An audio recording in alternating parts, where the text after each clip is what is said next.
We unfortunately do not have Demario Davis, who was not able to join us last minute, but we do have Chase Griffin. So I'm so excited that I get to interview Chase for just a little bit, fresh off of practice at UCLA, where he is the quarterback. But just Chase, you are such a model of engaged leadership and engaged athletics. I just am so excited to welcome you to our conversation. So thank you so much for being here. Thank you so much for having me, and thank you everyone for being here. Oh my gosh. Well, Chase, I want to talk about what you're doing now, but I want to go back a couple of years. 2020, you got very involved with the Bruins Votes campaign. I wonder if you could tell us a little bit about that.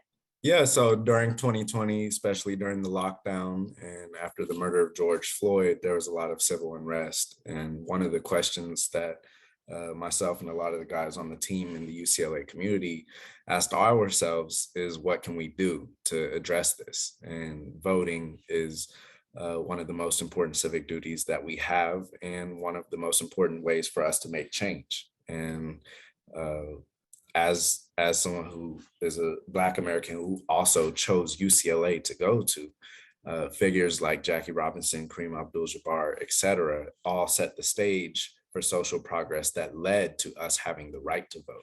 So to me, it was both the plan of action to address the civil unrest, and it was also walking in my lineage and in my right as who I am as a Bruin.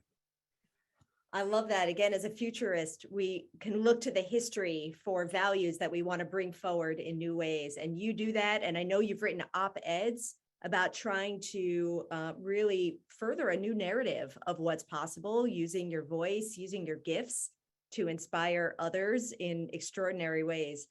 And I want to ask a quick question about something that actually Coach Vanderveer talked about earlier around NIL really as a force for good. So I want to say, first of all, congratulations. This summer, you were named Male Athlete of the Year, the inaugural NIL award, so well deserved. And I wonder if you could just share a little bit about your philosophy towards NIL and how you really embody your values in the choices that you make. Right. I mean, you mentioned values. For me, in my process in NIL and just life in general, I try to stay true to values.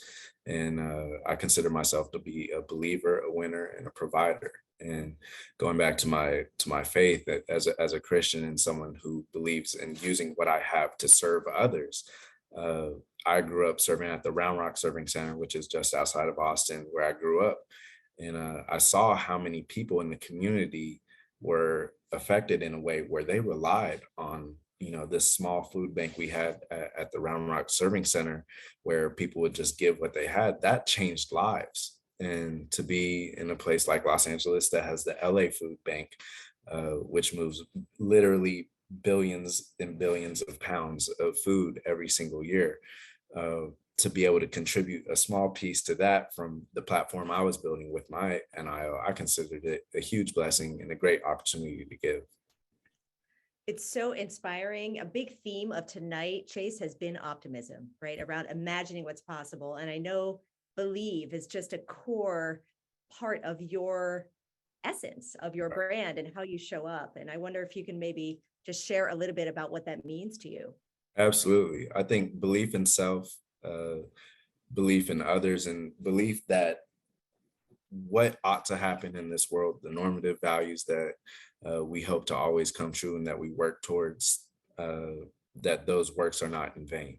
That if you look 50 years ago, you look 20 years ago, there's monumental changes that have been made to get us to this point. That's not really something that we say, all right, let's plant our flag down, let's rest here. No, that is reinforcement and encouragement that we can make another huge stride. They talk about, I mean, you're at the D.School, they talk about technology, how it's exponential growth. The more technology you have, the easier it is to make better technology. I think it's the same way in social impact.